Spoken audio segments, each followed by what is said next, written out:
Baby Abby is learning a famous nursery rhyme, but these children are learning a lot more by having a baby in school. There's a new breed of teachers in primary schools, and they are younger than ever before. The idea is that the growth and development of each baby can be incorporated into art, science and technology, and maths lessons. The schools which have been doing this believe that bringing babies into class can benefit not just the children, but the parents and the babies themselves. By seeing firsthand month-to-month changes of babies from a social and emotional perspective, they would be able to reflect and learn about their own social and emotional development month on month, year on year throughout the school. The response from the children's been really good. They've been really excited about it. In a way, they're kind of adopting a parent and a new baby, and that baby belongs to them. This is Ryan's 20th visit to Fazakerley Primary School in Liverpool. At the tender age of nearly 2, he's the youngest member of the Year 4 class. The baby sessions are normally held away from the usual classroom, in a family learning room. Once Ryan is settled in, the rest of the class are brought in. Before every session that we have, we remind them of the ground rules of what we expect of their behaviour, about if they upset the baby or if the baby begins to cry or mum feels that the baby's not in a safe setting, then the session's brought to an end. Ryan was keen to show off what he's learnt since his last visit. When he first started coming into school, he was quite shy, but now he's always relaxed in class, particularly with his older sister Jessica. The children are encouraged to watch all his behaviour and reflect on how he's developed. Anyone straight away noticed anything different? When Jessica come in the room, Ryan run to her. And I think that's the first time we've ever seen him running, isn't it? We run like that, don't we? And Ryan's running like that with his arms. That's right, so he's starting to use his arm for balance. This project is actually really good for linking in with other curriculum areas. We've been able to link it in when the baby was teething with our teeth and eating topic in science. We've linked it in with design technology and making baby food. We've also linked it with maths, weights and measures. It's just endless. It can be linked into absolutely any subject. And because you've got that initial real experience that the children have had, it really enthuses them then in those other subject areas as well, because they're using those links as motivation. The original concept for this scheme came from Canada, where it's reported to have had a dramatic effect reducing levels of aggression among school children. It was developed originally in schools in Liverpool and Dorset, the idea being to engage with schools in a city, urban environment and also a rural environment. And over the last 2 years, the content has been developed in collaboration with those schools. Fazakerley Primary School in Liverpool has been at the forefront of this scheme. It's an area that has mixed housing. There is a lot of social deprivation within the community, but there's also a fair bit of wealth around as well, so it is a very mixed bag here. The project was launched in school 2 years ago, and we thought that it'd be beneficial because a lot of the parents have had issues with school and wanted to make school more of a hub of the community. Finding the right mother and baby is key to making this work. Jackie was the first to be signed up 2 years ago. She was a mum who was familiar to us at school because she'd had a child who'd gone through our school before, and her daughter was actually in my class at the time. So when we found out she was pregnant, we just thought she would be an ideal candidate to come into the school. Come on, we're have some sweets. At first, she was very nervous. She's quite a shy person. So we said we would just do one session and see how she felt after that. And we gave her a lot of guidance. My first thing was say no, but then I thought, no, why not? I'll be helping the school.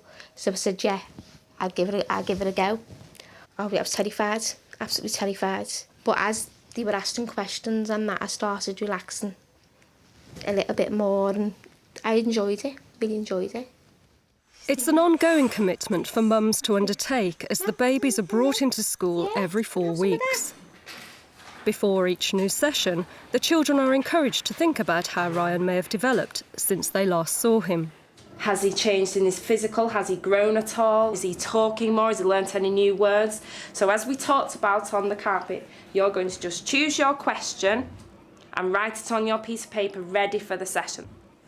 Jackie, when Ryan was a baby, you know, when he used to eat more softer food, can he eat any harder food now? It depends. He's very, very fussy eater. So he loves soup and scouse and stuff like that more than anything. But I still mash it up for him a bit. But he wanted to start being harder now because he wants to be like the kids. So today we thought we'd look at how he's learning to draw and make marks on paper and control a pencil, and look at how that's different to what he's doing and how that's different to what we do now and what you've learnt to do. And here is a picture that Ryan prepared earlier. Would Ryan be able to draw a circle? No. Why not? Abby? Because he might not know his shapes and colours. Right. Some of you were very kind enough to bring some of your pictures. Now, you might not have been as young as Ryan when you drew these. Now, here's Jasmine's. Just looking at the picture, would you know what she's drawn? You can see the faces on it. Right. Do you think that when Jasmine drew this picture, she was younger than Ryan, about the same age as Ryan, or a bit older than Ryan? Older, because when you see Ryan's picture, it was just a little like a scribble, and Jasmine knows how to draw a circle. This is a year later. Or is this yours, Leah, sweetheart? Yeah. What's Leah drawn? She's drawn the face. Can you see any change there? Jessica? Arms and legs. Right. As well as the face, she's got arms and legs. Now, is that what we look like? No. Is there something missing? Olivia? A body. Right, the body. Initially, when we were approached to take part in the scheme, we did have reservations about how it would work, how the children would react and how they'd behave, but it's been a great fun way to link in social and emotional development into all parts of the curriculum in a way that gives children a sense of ownership on something, and they can act as role models. So it's really been a completely positive experience. Similar experiences have been shared by other schools in the pilot scheme. 7-month-old Heidi is having her vital statistics taken by a Year 3 class. Her monthly weight change and growth measurements are a useful resource for maths. What length is Heidi now? Straighten out the tape measure, Milton, please, so we get an accurate reading. 66 centimetres. 66 centimetres, wow, Heidi. She's growing very tall, isn't she? So you can add that to your information sheet now, can't you? Can you see Heidi's progress from when she was born? She was 2.4 kilograms. What does she weigh now? 8.4 kilograms. Wow. Miss, can I draw my lamb, please? Certainly, Luke. Make sure you go from the first point at the bottom right up to the last point at the top. This is Heidi's 5th session with the children, and she's remarkably relaxed. Heidi's been great with the children. She's a good baby anyway, so it was an ideal candidate for this sort of project. And the children are fantastic with it also. The maths lesson with Heidi is more formal in structure, but with 9-month-old baby Abby, the focus is on speaking and listening. Could anybody tell me why Abby would want to put that ring into her mouth? Because she's teething, and it encourages her to get her teeth through, and it soothes her as well.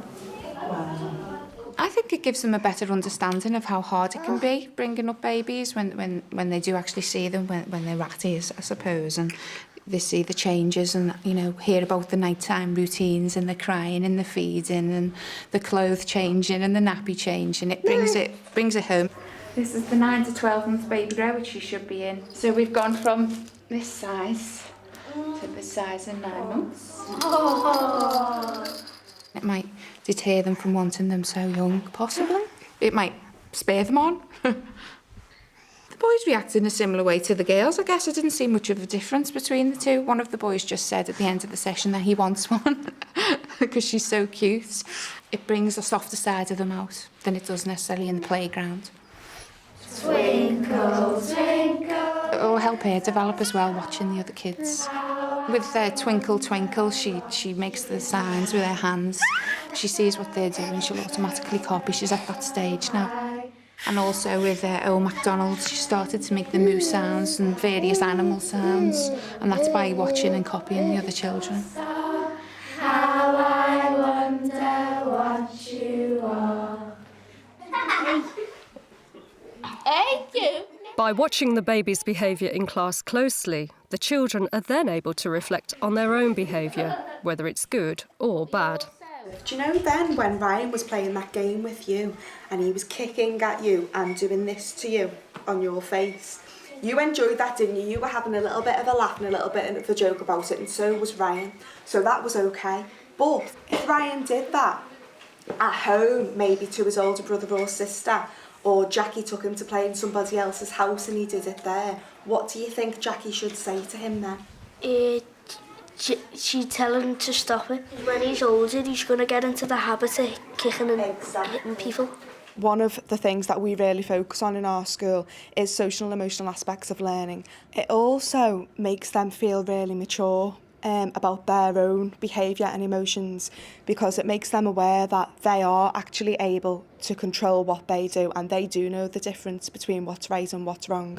So it gives them that sense of self-confidence that they can make those choices for themselves and they can choose to do the right thing. Sessions with the baby last about 45 minutes. Then the children continue with their learning in the classroom. After Ryan's visit, they are asked to draw self-portraits.